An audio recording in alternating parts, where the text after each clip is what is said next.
Anna, and thanks everyone for joining us today. My name is Nella Young, and I'm a Senior Program Director on our national team at Enterprise.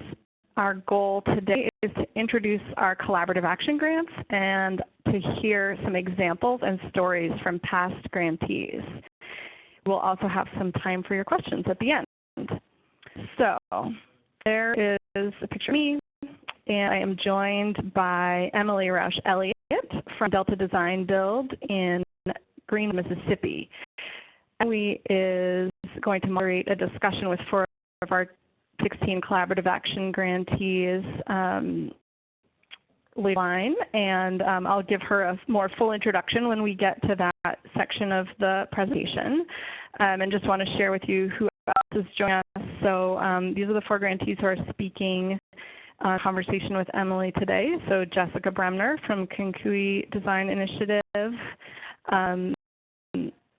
Britta Carlin from a Community of Friends in Los Angeles, Bernard Lloyd from Juncture Foundation in Chicago, and Keziah Haviland from the Valley Community Development Corporation in Porcupine, South Dakota. But just a chance to get to see their faces, and then when we have some time for them to present their projects, we'll get to see images of the places in which they've been working. So I am going to give a little introduction and background on the collaborative action grants and go through some of the details of this program and grant technical items, and then we'll have the conversation with our panel group and a little time for Q&A. The collaborative actions are a series of grants that provide organizations with $5,000 each to build community agency, engage local voices, and connect to long-term community goals, putting a small-scale and catalytic activity. By their name, collaborative actions are somewhat self-explanatory. These are projects that include community collaboration at their core. In these grants, they're small scale. Sorry, advanced one too far. They're small scale projects, and they really can plant or cultivate a seed of possibility. Because they're small grants, we've really seen over a couple rounds that they provide enough of an incentive to move an idea into reality, but they also allow for a sense of experimentation and imperfection. The start's so high with a $1,000 grant, we hope. Collaborative actions, they can be permanent or temporary. They can be tangible or intangible. They can include things like creative placemaking, mapping, art installations, community events, typically small scale, low cost, and short in duration, but they often fit into a larger community effort or into addressing a larger community need. And sometimes they just fill a certain gap that there doesn't seem to be time or money to really invest in, and this can often basically make that opportunity. So there's also just a little backstory behind these grants and why they exist and how the term collaborative action came to be. So back in 2013, we piloted this idea with the Enterprise Rose Architectural Fellows. These are fellows that they have architectural training, and they work for 3 years as a full-time employee of a community development nonprofit. That's a program at Enterprise. We'll be opening up our applications for Rose Fellows soon, so you can stay tuned if you want to know more about that on our site. But in this particular case, in 2013, Fellows partnered with the FSR Institute, which is an interesting grant maker and kind of research institute. They asked this question in partnership with us about how design could be a force for love, forgiveness, and compassion in the world. This is not how we usually talk about design. Forgiveness and compassion are, of course, essential to healthy communities, And the idea was that architects who are developing and designing projects in low-income and often disenfranchised communities should actually understand that they have an opportunity and a responsibility to bring their skills and their presence as a source for healing in places that may really need it. So they're really sensitive to their role as interpreters rather than experts. And they share their experience and their lessons in the Make Love book, which is a book that's available on our website, and I'll refer to it and share a link in a little bit. That year, 2013, was really an opportunity to pilot this idea and define this program and a more open grant opportunity, which we launched last year. So last year, we gave 15 collaborative action grants, and you're going to hear from some of those grantees. And this year, we'll be giving 20 over 2 rounds. So these 8, just a quick shot of the 8 communities in which we worked in that pilot year. And these are a couple images from Emily Roush-Elliott's Good At Day. That was the name of her collaborative action. And she's going to say a little conversation with some of our 2016 grantees who you get to hear a little bit more from. And so this is just a little bit of a summary of what were some core elements to that process for success in the first year, really asking the community to help generate ideas, listening, bringing ideas from the community to life, and building history and a sense of community identity into the future of a project that may be, that a collaborative action may be a part of. So I'll take a little time to just talk about the details of the grant and to kind of move ahead with laying out the basic information on this program before we dig into conversation. So you can find all this information on our website. I won't go into it in too much detail, but maybe we'll address some of it in the Q&A. We're going to award 20 grants this year. We have 2 rounds. The timeline is up on our website and on our RFP, $5,000 per grantee. We like to emphasize that these grants are for a relatively quick project, and so we're looking for proposals that really are feasible to do in a 6-month period. For 501c3 organizations, we typically work at Enterprise. We typically work with housing nonprofits, community development corporations, but it's not limited to that group in this particular grant case. A little different from some of the other grants that we have available. We have a target geography based on our local markets and our presence of our organization across the U.S., but anywhere, if anywhere in the United States you're eligible to apply, we will prioritize target markets and target geographies, but 20 grants, it's totally possible that some of them will be outside of these target areas. I'm not going to read through the selection criteria, but I've posted them here, and they're exactly the same as what you'll see on the RFP and on the website. So if there's a question, people want me to come back to this, we absolutely can, but I won't spend time on it now at the expense of hearing a little bit more from our guests. Here's a snapshot of the timeline. Sorry if the formatting is a little bit off. Again, this is available on our website. Highlight a couple tools and resources available as you're thinking about a project you might do. We have this book, Made with Love, which is a compilation of stories from those fellows who piloted the collaborative actions in their first year. So it shares the 8 case studies. These aren't only examples, but they also include some advice based on a few difficult lessons learned along the way, and they're a great model for the kinds of impacts these types of projects can have, both small and large in scale. So this is available online, and you can order a printed copy too. And if you email me, I even could send you one for free. So I'm happy to entertain those requests. And we have a number of other tools and resources on our Enterprise website.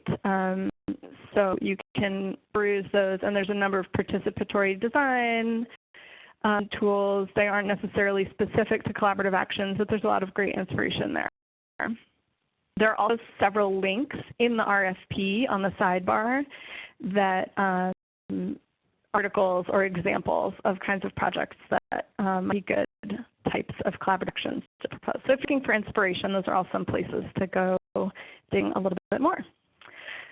So now I am pleased to introduce Emily and dig into some conversation with our grantees from 2016. So Emily Roush-Elliott is a co-founder of Delta Design Build. She's a social impact architect. Delta Design Build is a mission-driven design build firm that focuses on architecture, design, construction, and skill development in the partner communities where they work. Licensed architect, she has worked in Tanzania and in the U.S. From 2013 to 2015, she was an Enterprise Rose Architectural Fellow in Greenwood, Mississippi, hosted by the Greenwood Economic Development Corporation and the Carl Small Town Center at Mississippi State University. So I mentioned Emily was a part of the group of 8 collaborative action projects that piloted this program. Collaborative action was Good at Day in Greenwood, Mississippi in the Baptist-town neighborhood. And it was an event that celebrated the often unrecognized talents and contributions that everyone can bring to their community. So please have Emily on the line and turning it over to you. I'm really happy to be here and be a part of this again in 2017. When I began my fellowship in 2013, and the collaboration with the Fetzer Institute was brand new. Even the sort of posing of the question of what could these actually be, they didn't even have a name yet, was really exciting. And work for these grants that can what they need to be. I think Ella summed up what they are really well, and that's what we're going to hear from some of the 2016 grantees to hear about how they really uniquely rolled out this program in their community, and hopefully get you all inspired to plan similar things in your locations. So let's start this conversation by having our 4 presenters introduce themselves and collaborative action that they completed last year, just very briefly, about a minute each. We're going to begin with Keziah Haviland of Thunder Valley Community Development Corporation.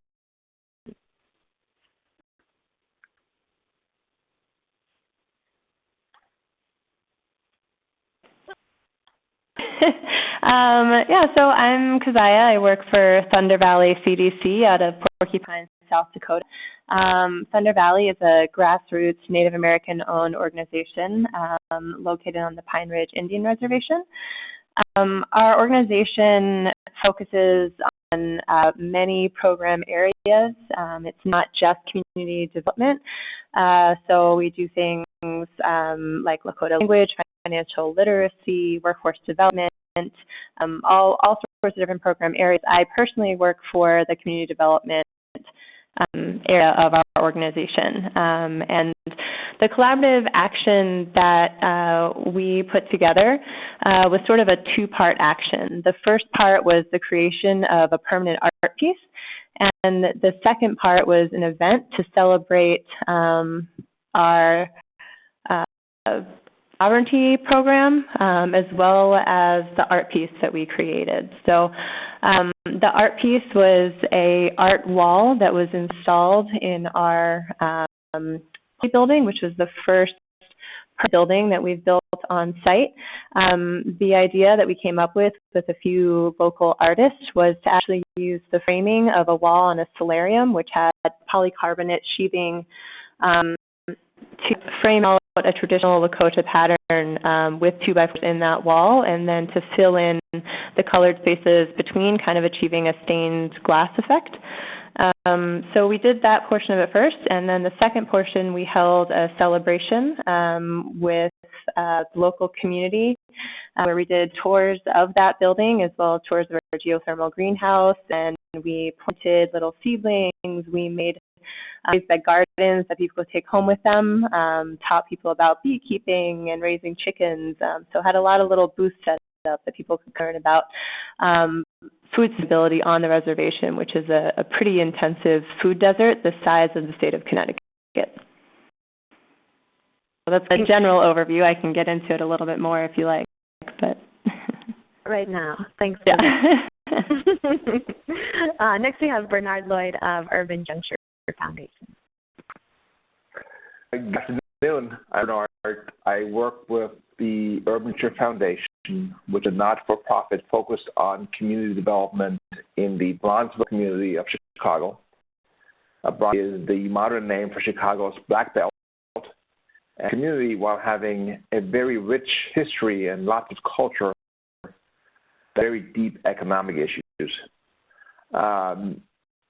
So our work is focused on creating economic opportunity and building community within this neighborhood with a sister organization that is a for-profit social enterprise and have created 5 small enterprises around a train station on 51st Street in Chicago, including a tea garden, a community bicycling initiative, the Buck Shack, our first restaurant, a roof farm, and a small business incubator. Collaborative action focused on developing and executing 2 events.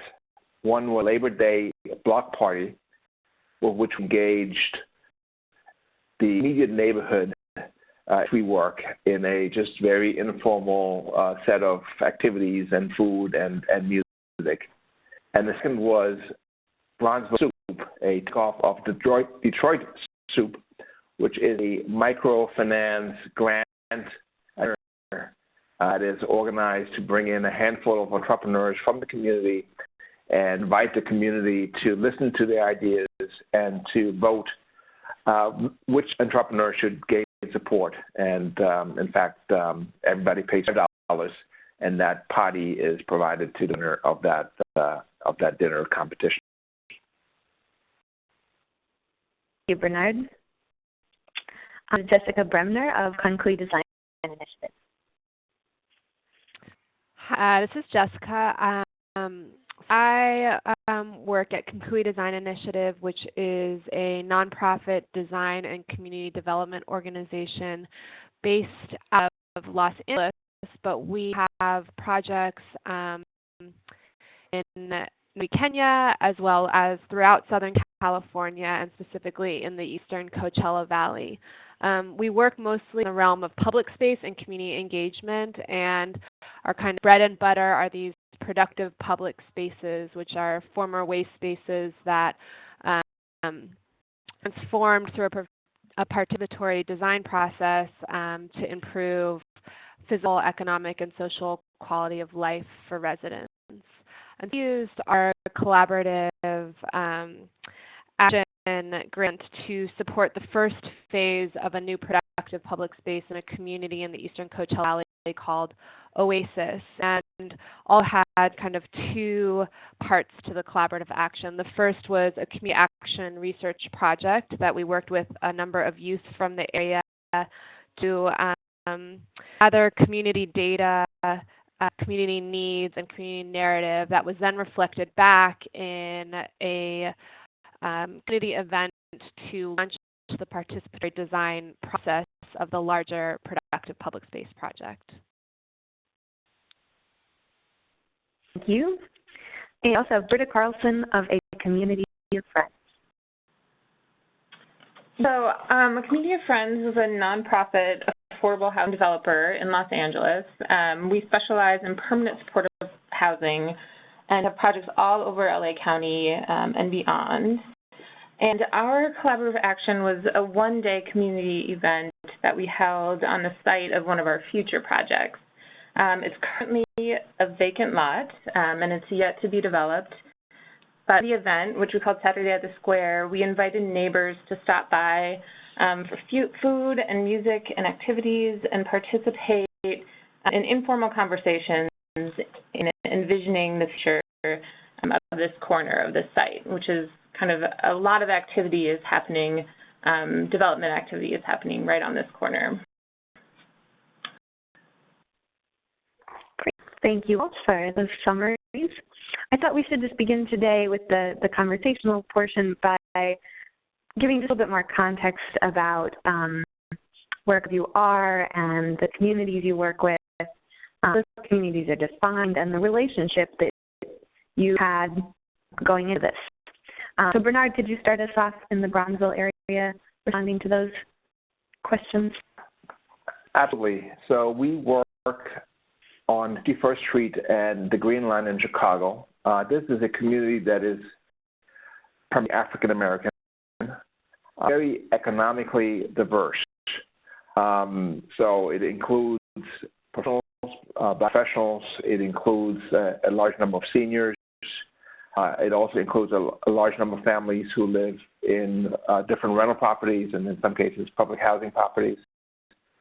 Unfortunately, those different groups don't mix very well. There aren't very many opportunities for those groups to interact. So we've been working for 10 years in this community, working on the various enterprises that we have established and working to reach out to the various groups to engage them in that effort. Jessica, do you mind jumping in on the same area of focus? Sure.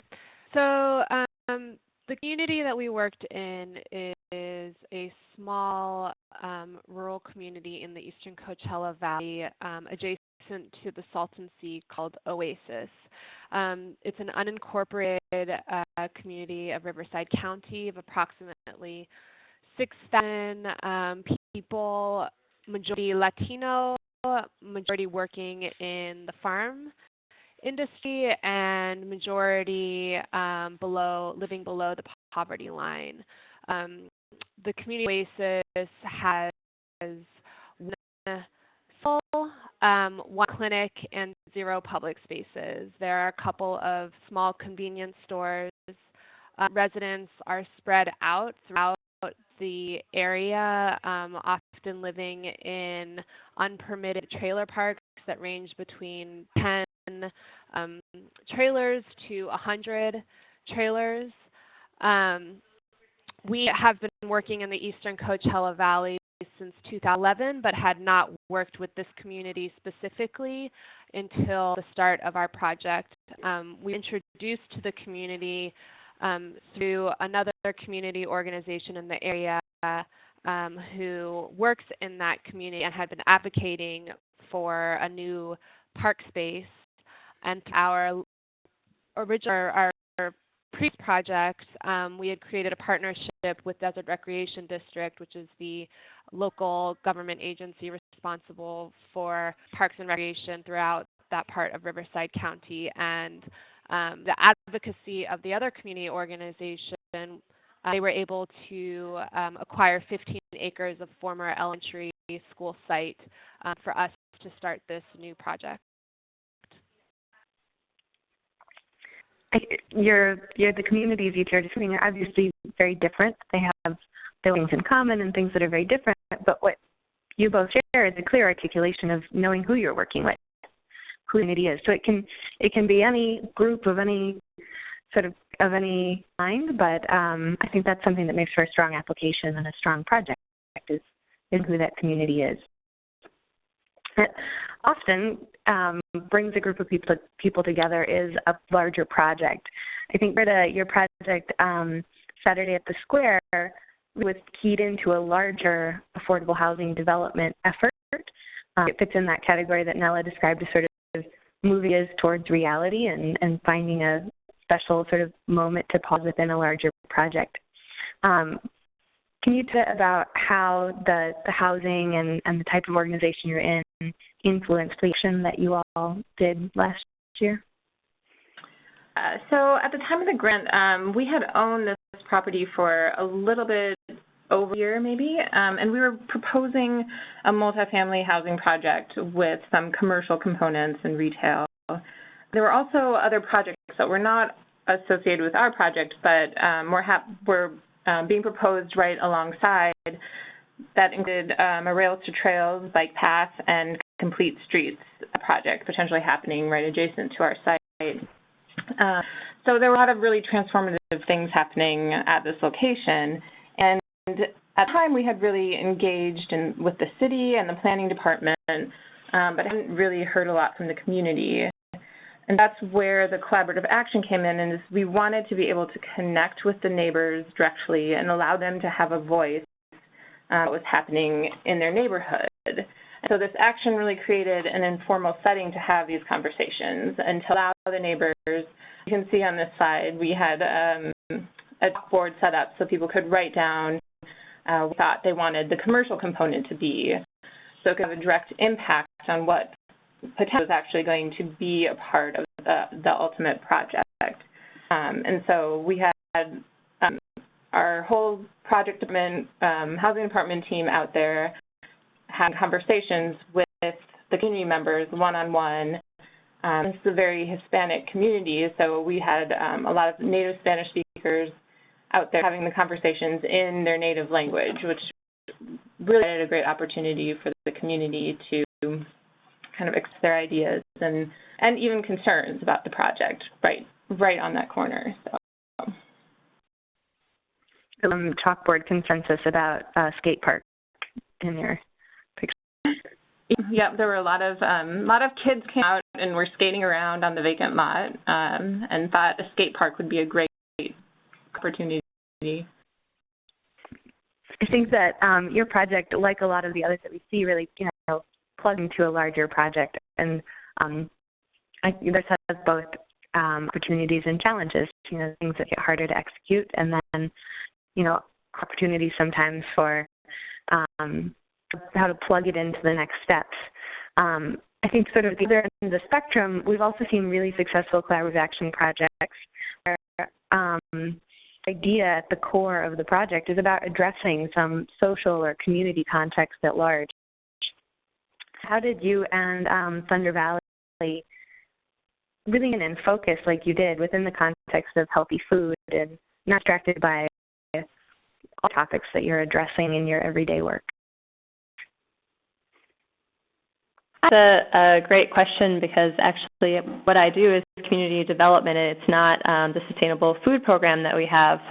So at this grant, we realized it was certainly enough money to do something that was really substantial, but we knew we really had to be specific with how we use that money to make it really effective.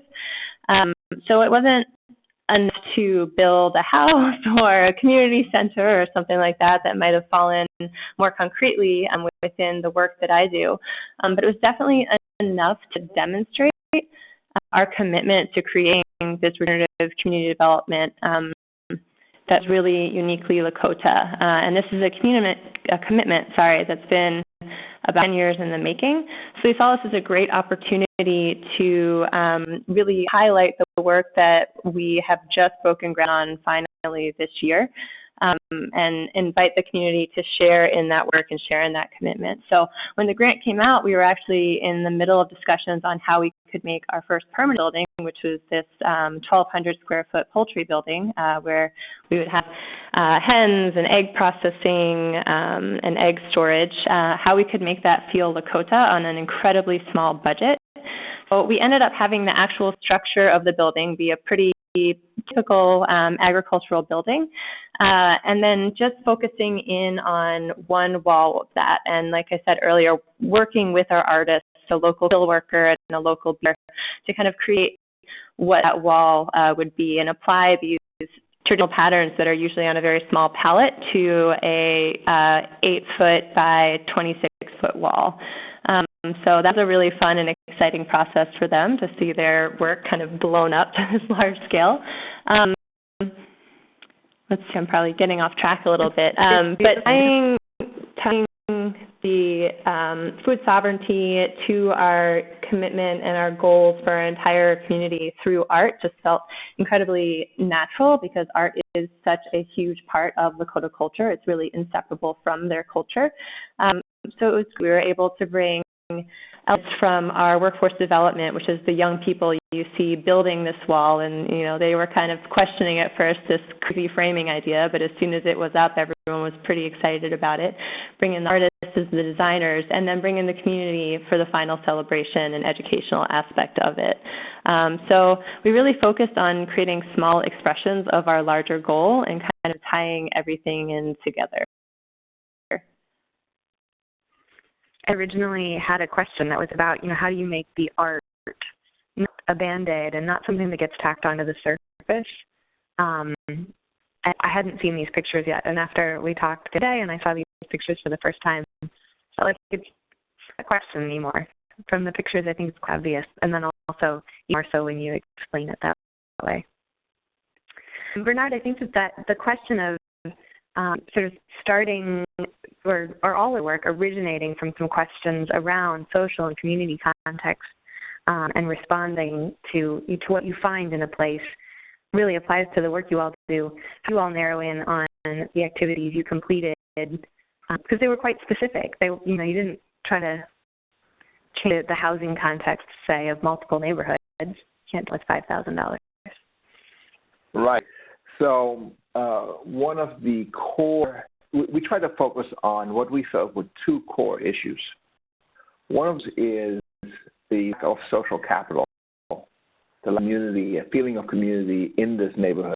So first project, the Labor Block Party, was focused on just having an event that would be attractive to multiple segments of the neighborhood, and that would bring folks together in informal and casual ways. And our view was, hey, if you want to bring folks together, a celebration, a party is a good way of doing it. Focusing on kids, we try to broaden who would be attracted to it. I think most folks are comfortable by bringing their kids to a party. And this was in the public space with music and so forth. So designed to do that. And then finally, food. We all come together around food. So we had a grill going. It added to the vibe. It fed folks. So I worked together to build community in this neighborhood. The second it was around what we view as a second key gap need in this community, which is to develop enterprises that can serve this community and are actually based in this community. It's shown that most of the money that actually, the most income that's generated by residents of the community actually spent elsewhere because the amenities, the food, the day-to-day amenities simply aren't present here. And so we thought we would utilize this soup platform to identify local enterprises and introduce those enterprises or those concepts in some cases to the community as a way of beginning to rebuild sparking a rebuild of the economic infrastructure of this neighborhood. I think it's a word that's at risk of being overused, but I think it is really well applied to what you're describing. The work you all did is catalyzing. That it seems like it's such a spark for potentially a whole lot more exciting things to come out of the organization in that area. Yeah. I really like how Nella describes the collections and the $5,000. She says it's enough to do something, but not enough to overthink it. And so we wanted to make sure during this conversation it wasn't all like perfect stories that, everybody got everything right the first time. And community involvement is an important part of a collaborative action for it to actually be collaborative and impactful and local. Jessica, I wondered if you could tell us some about both the successes but also the challenges with engaging people that Kounkuey experienced at the Oasis. Sure. We developed this collaborative action based on our experience working in other parts of the eastern Coachella Valley. And one of the biggest goals for this collaborative action was to start off our participatory design process with as many people as possible from the community. And so we used the collaborative action and the event to try to attract people to the project and to get them to be part of that workshop. Our community action research project, where we worked with about a dozen youth to design what we call the research beacon, from a picnic area that is used for lunch in the agricultural fields during work hours, was redesigned with these youth to create 4 different areas of research collection, and they then designed, what that research was that they were interested in learning about the community and how to collect it. So there was a mapping exercise, there was a survey, audio kind of interview recording, and there was portrait taking. And through that process, we took that beacon to where people lived in Oasis.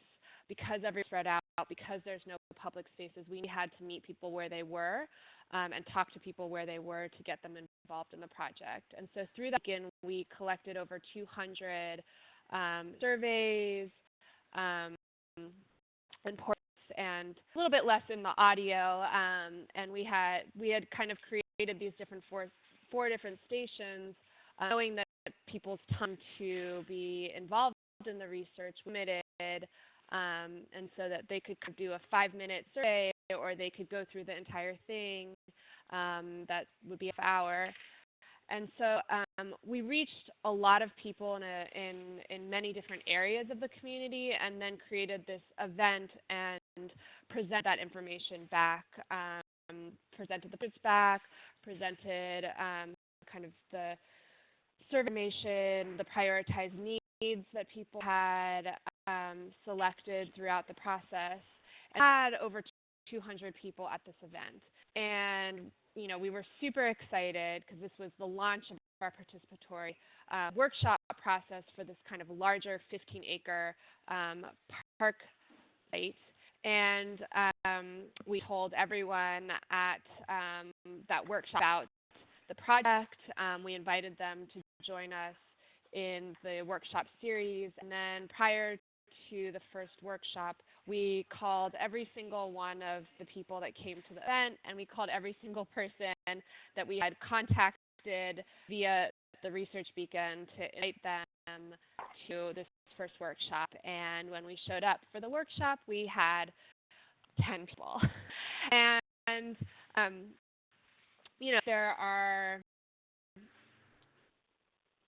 challenges to have more formal workshops.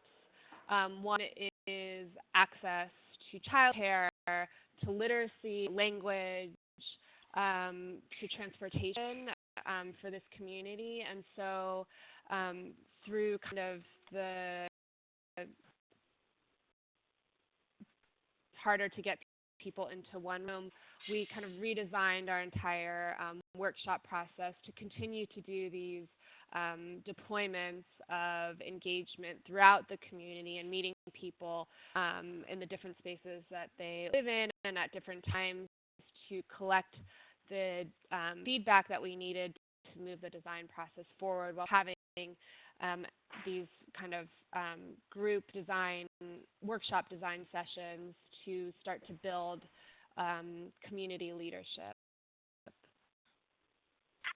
To hear that, I don't think I maybe caught last time that you all kind of pivoted right in the middle. It wasn't just that was a moment that you're learning from now, that you immediately were able to say, okay, let's shift within what we're doing right this minute.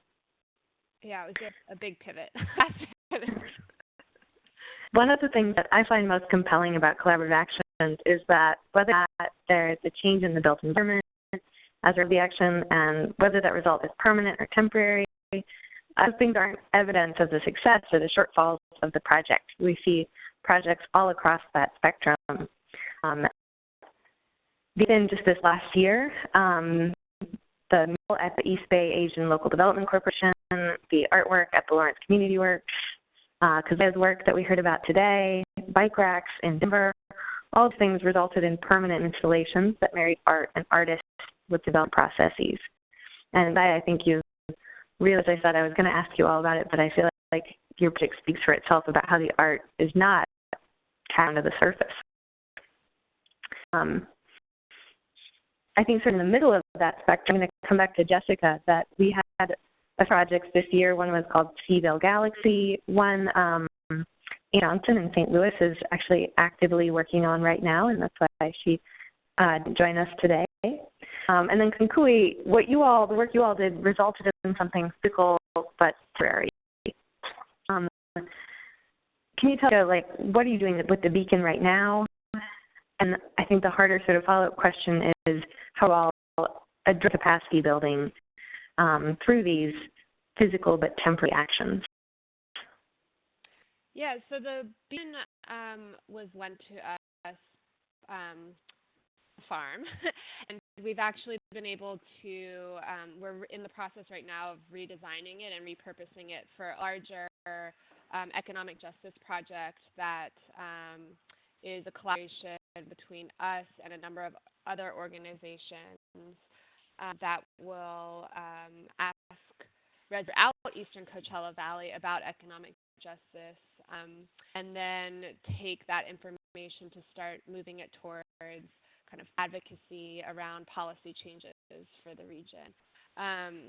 So the beacon is it's still has been a really great learning process for us and for other organizations, and how we can kind of connect to community and make engagement a bit more interesting and inviting.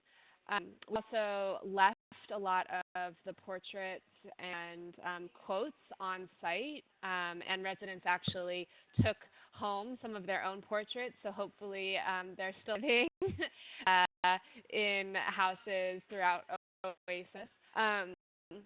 But hearing about how we're addressing capacity building. So I think, for us, Collaborative Action grant supported kind of the first phase of capacity building for our project. It was really about kind of the reach and information dissemination. I think one of the things that we're reflecting on now is that what we realized through the lower participation numbers than we had desired is that we still need to work on translating how engagement in designing the space is really important. It's an incredibly new concept, no matter what reading in, and so I think that's been really difficult for us. But as we move forward in our project, the participatory design workshops are part of the larger capacity building effort, creating a kind of a resident leadership team that can give direction to us and to Desert Recreation District on the design, the project process as we move forward into construction and maintenance. And then as the process progresses, we'll start to develop programs and really dive further into community capacity building around implementation of programs, advocacy as a whole. But the collaborative action, I think we could have built more capacity building on the front end to help us get to the participation levels that we wanted to for our workshop series. But a lot of that, has to do with how people to understand the importance of participating, and then also figuring out how to make it accessible to everyone. Yeah, your project is really multi-layered, and it has to be building kind of at all the layers, and that's something that I remember from the time I did a commission or a collaborative action before they had a nice name. was articulating the capacity building that we were doing. And I think sometimes it's even just hard to own it and say, we're able to, get these people on the team, and we're able to, someone I know has now gone and had this voice in relation to a certain policy. So I think it's you with the hardest question of the day. Will probably be a much easier question to answer in a year and 2 years. I think that's the case most of them in terms of capacity building. But always nice to keep center too. I was just like when you were talking, I was like, yeah, I should own some of the capacity building that we've done, and we're actually having kind of the follow-up event Saturday to kind of close out the conceptual design phase, and some of them who have been with us throughout the entire kind of work phase will be on Saturday and presenting back the design process and the conceptual design that we have right now for the park. Wow, that's amazing. Yeah, so we're hoping to build that even further. The question, do you have time for one more question, you think, Nella, or should we just go to Emily, I think we don't have too many questions coming in on from the audience, so I think we should go to one more final question and then open up to any of the Q&A people have been writing. Start writing your questions now, and then anything we miss, we can always respond to after this, and also just encourage people to be in touch to our design@enterprisecommunity.org mailbox with your questions. So yeah, people should start writing any questions you have, and let's go to one final topic with our panel. All right. I think we sort of started on the most physical and tangible side of the spectrum, looking at projects like Keziah's. And then we've heard some information from Jessica about something that was physical but temporary. But equally valuable and exciting to us, we see projects where there wasn't something you could touch during or even after necessarily, but they had results. And I think specifically about you, Britta, that a community is not an organization that would normally do this type of work at your wheelhouse, like it is for some of our other organizations. Can you talk about how the collaborative action, maybe your project, because I hope it has, and I think it has probably in some ways, but even more how it has influenced your organization? You're completely right. Our organization, when we talk about and think about community engagement, we really talk about it in a formal process sort of way, with community meetings and kind of the council meetings, and it's a very structured process. And so initially when we were going to this, we did it as a one-time thing, a trial into this different sort of community engagement experience. But what we found, and what our CEO who came out for the day and all of our project managers who were out during the day found that one-on-one engagement and casual conversation in a really informal setting was incredibly powerful. And the conversations that were had during that time were a kind of way to connect directly with the community members there without the pressure of the formal environment. And so now as an organization, we're actually looking at incorporating this type of event into our pre-development process for all of our projects. So it's really shifted the way that we think about and approach community engagement. So its ultimate impact is going to be huge for us as an organization.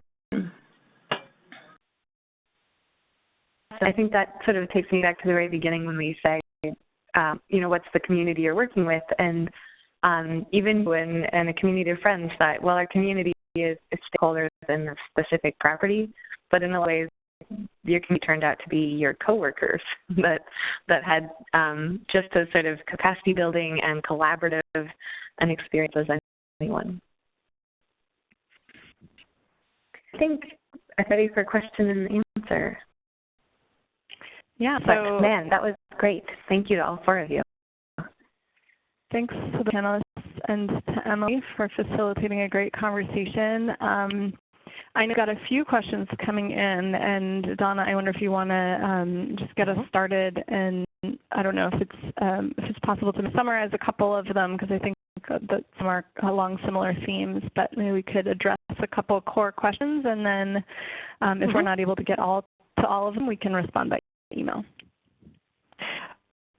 Sounds good. So let's start with probably a quick answer question. Are the grants relegated to a specific region of the country?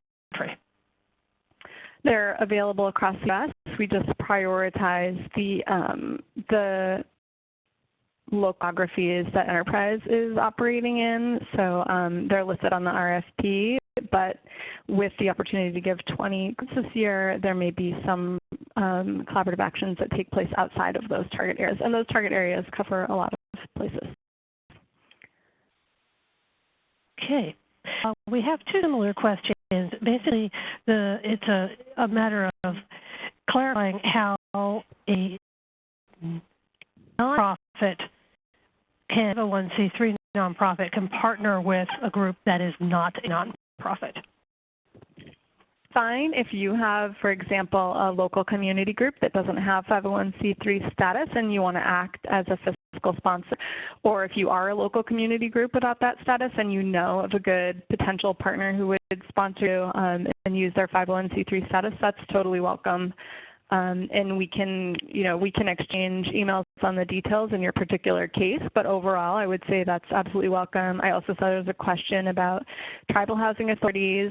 I think the side of it is really we want to be supporting mission-driven work and supporting groups that that rely on grants for this kind of work. So a for-profit developer, we would say you should fund this with the money you have. So I think a lot of those other kinds of entities are welcome to apply.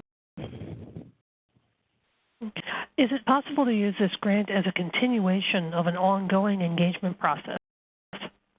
Yeah, absolutely. I think the important thing is in the application, we'd like to see an application that demonstrates a project feasible within a 6-month window of notification. So on our RFP, we have the timeline includes the week you can expect to be notified. And so, within 6 months of that window, we'd really like to see this project be doable, but it can be absolutely one tiny moment in a longer trajectory. So you wanted to do a series of community meetings over a longer period of time in the process of working on a community vision or a development. Absolutely, if you wanted to have this be used for 1 or 2 of those community meetings or events, or for a specific little built element to add value on a project, this is totally a legitimate use. When would these projects need to start and end? How do you recommend we evaluate them, quantitatively and qualitatively? So, as I mentioned, starting with, for some of them you may have a longer window or shorter window, but this is a 6-month trajectory. So basically, with the 2 rounds we're opening this spring, everything should be wrapped up by December, and then we give you a 30-day window to do the evaluation and report. We have on the RFP basically shared already the expectations for evaluation. So you can take a look at those. I don't know that I included my slide deck, but looking for a little bit of quantitative, just numbers of participation, things like that, but and some qualitative stories as well. Okay. Is Enterprise looking to be the sole funder of the project?